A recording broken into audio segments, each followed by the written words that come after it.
see how she goes. Hey everyone, it's Ben Hardy here, and in today's video, we're gonna be going over a 2021 Chevy Trailblazer Activ. But first and foremost, a huge shout out and thank you to the Larry Miller Chevy here in Murray for giving me some time with this Trailblazer. Check out the inventory on the link below. Let's get straight into the video. Under the hood of the Trailblazer, we have a turbocharged 1.3 liter 3-cylinder that goes through a 9-speed automatic transmission. Fuel economy is 26 around town and then 30 on the highway, with power outputs being 155 horsepower and then 174 pound-feet of torque. Now let's go over the front end of the Trailblazer Activ. So first off, this is finished in Zeus Bronze Metallic. Looks absolutely fantastic on this off-road package. As you can see just down below, we've got these full LED lights with the LED headlights just down below the accent lights, and then the fog lights here at the very bottom. And then I actually really like this kind of like metallic, kind of like darker chrome trim right in that little area. And then notice how this whole area, most of it's kind of been blacked out. You still get the traditional Chevy bow tie in that little area, but other than that, that is the front end on the Trailblazer, and it just looks like a mini Blazer.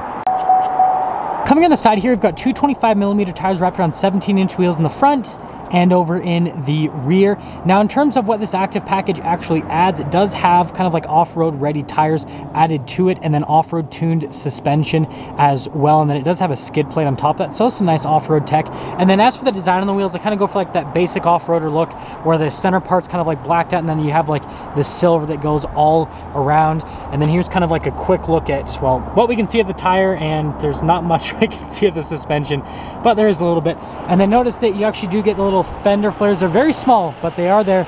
And then they've done something interesting. So you've got like the white mirror cap and then the white roof. I don't know if I am in love with how that looks with the bronze, but it's definitely unique.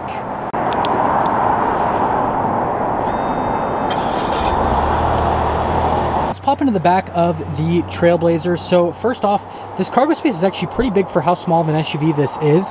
And then just underneath this little portion, we actually do get the spare tire for the Trailblazer. Other than that, things are pretty simple back here. You can see how much space you have if you have that seat folded down. We've got the floor mats here for the Trailblazer. But yeah, I don't have much else to say. So, so yeah. Let's go over the rest of the rear of the Trailblazer. So first off, I really like the taillights here on the Trailblazer, especially this little center portion here. Just the design on that part looks really good. And then you got all your regular badge. You got the Trailblazer badge, you've got the Activ badge on the other side, and then dual outlet exhausts. And I'm guessing that this is just becoming really popular to do this like darker chrome on vehicles, because I've been seeing it on a lot of new cars lately. I'm not exactly sure what my opinion is on it. Definitely looks different and unique, but yeah, it's got that. And then parking sensors here along the back as well. And other than that, that's the rear of the Trailblazer Activ. Now let's go over the door panel here in the rear. So first off, you've got some kind of interesting trim all around the door handle itself. And then just down here, you're gonna rest your arm as well. Coming to the seats, full soft touch for the seats. And then these would be really easy to clean off if you did take this off-roading, because there's no perforations or anything in the seats. But let's actually pop in. So stepping in, I do have to duck just a little bit. If I sit all the way up, I've got a couple inches of headroom. I'm 5'11", if you're wondering. And then there's what my legroom looks like. And then other than that, this does come with the little armrest with some cup holders. And yeah, that's the back of the Trailblazer.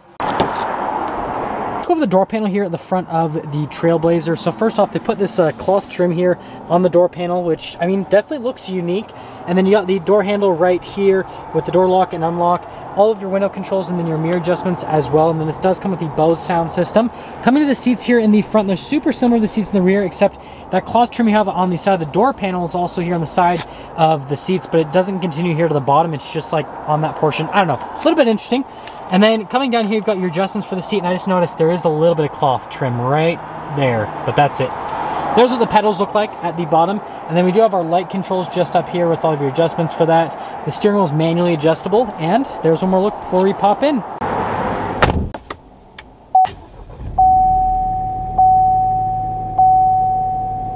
And here's the steering wheel in the Trailblazer. So first off, we got the soft touch leather on the outside with the blacked out stitching there on the center portion. We've got our little voice command and phone controls right there on that side with the controls for center stack.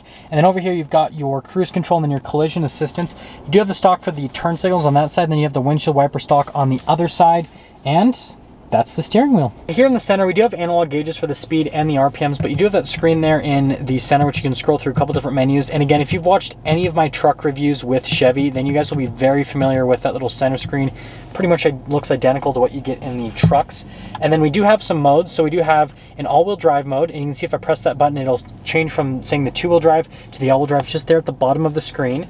And then the other mode is you do kind of have like a sport mode. It shows a little flag right there. You can press that on or off with the drive modes, and then you've got the stability control, or not the stability control, sorry, the lane departure assistance here at the very top, which will turn on or off with that little button. And I'll show you guys the buttons in just a little bit, but that's kind of like the stuff you can customize with it. Here in the center is the infotainment system. First off, if we pop into reverse, it just has a standard backup camera. We've got trajectory lines that turn with the steering wheel, but other than that, that's all it has from a camera perspective. I really wouldn't expect much more at the price point this is at, but also it's a really small SUV, so parking's not gonna be an issue. This is Chevy's infotainment system. You guys have probably seen this a bunch. Response time on it's really good. It has Android Auto, it has Apple CarPlay. I feel like it's the perfect size. I feel like it's like nicely integrated into the dash as well. So 2 thumbs up for me. The other thumb's holding the camera, so sorry, can't show you 2 thumbs up.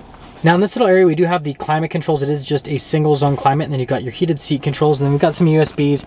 We do have a wireless phone charger, and then here's where all the buttons are. So you guys can see you've got the all-wheel drive button, you've got kind of that for the sport mode, the stability control, your lane departure assistance, and then the auto stop start if you want to turn that function off. Here is the shifter for the 9-speed automatic transmission. It does have a low range as well, and then there are like little manual shift buttons there on the side of the shifter, and then this is the actuation button there on the front. You got the nice leather on it. And then a couple of cup holders and then a little key holder there in the center, it looks like. Now just down below, we do have the parking brake, Fred, I mentioned that, and then more storage space here. And then we've got the center console, which pretty normal size for the size of SUV this is. And then coming over here, this is pretty cool material on the dash. Hopefully it's coming through in the camera. I probably have to go really close so you guys can see it. I think it looks pretty neat. Got the nice stitching all throughout that little region.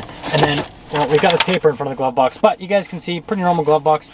And they got the nice trim just above the glove box, and then kind of like more storage space up above that little area.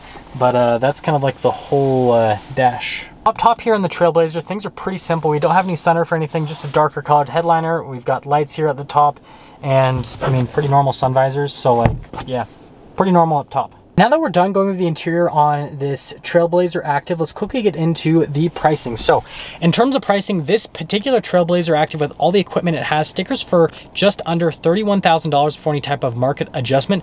That all being said, let's take this Trailblazer Activ out and see how it drives.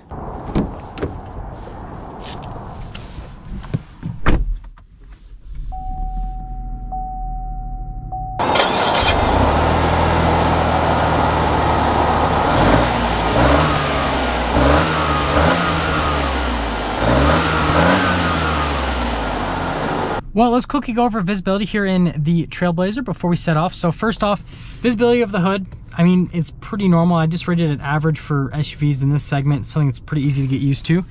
And then there's your visibility through both of the mirrors. It's interesting to see the white mirror caps. And then here's all throughout the rest of the rear. There definitely is a blind spot there for the styling of the back ends. But I mean, other than that, it's okay. And that all being said, let's set off. I'm initially setting off here in the Trailblazer, and well, of course you run into a red light right off the bat.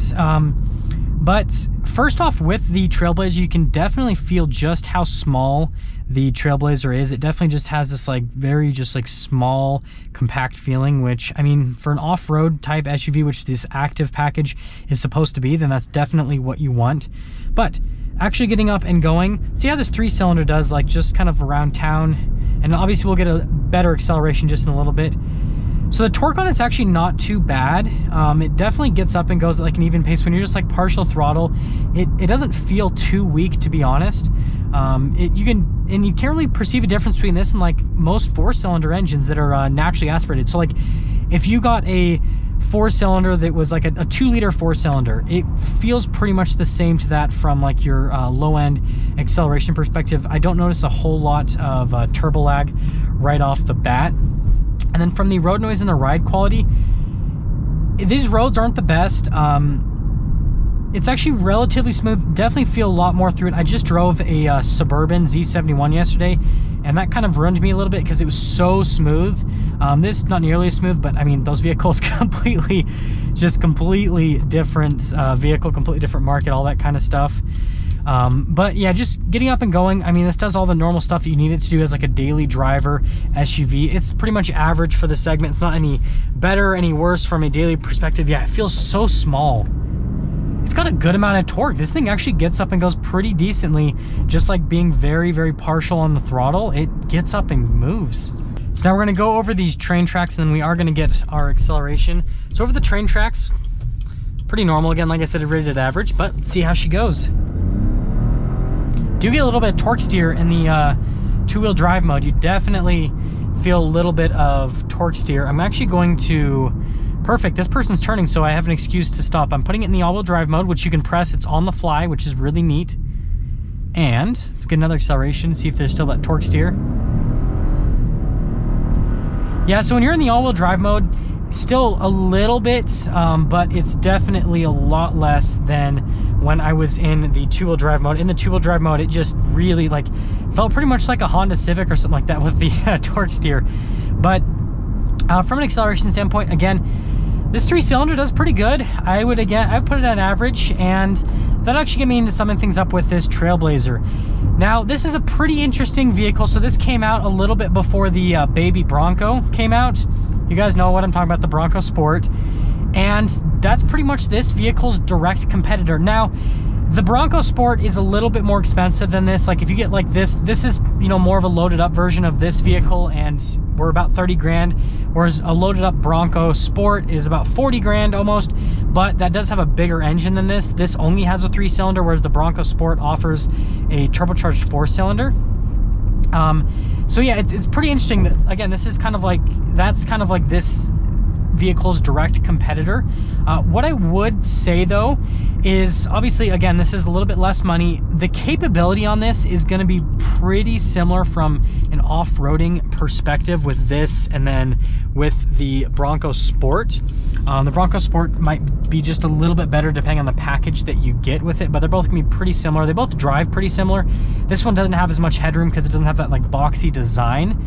And then from an interior perspective, they're actually both pretty similar from material use and all that kind of stuff. So you're kind of same on that. Infotainment systems, both just as easy to use, all that kind of stuff. So that's all pretty similar. What it really comes down to between the two is the styling, and if you really want more power.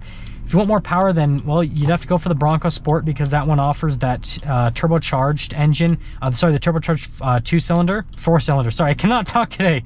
Struggling, just getting back to filming, guys. I'm struggling. Whereas this only has the 3-cylinder. So yeah, it really just depends on kind of what you're looking for in the vehicle. If you want kind of more of a retro vehicle, Bronco Sport. If you want kind of more like a modern looking vehicle, then this is going to be the one to go for. And hopefully my reviews improve in the next little bit and I kind of get back into the mill of things. That is going to sum things up for our video on this 2021 Chevy Trailblazer Activ. And again, a huge shout out and thank you to the Larry Miller Chevy here in Murray for giving me some time with this Trailblazer. Check out the inventory link below. I will see all of you in that next video.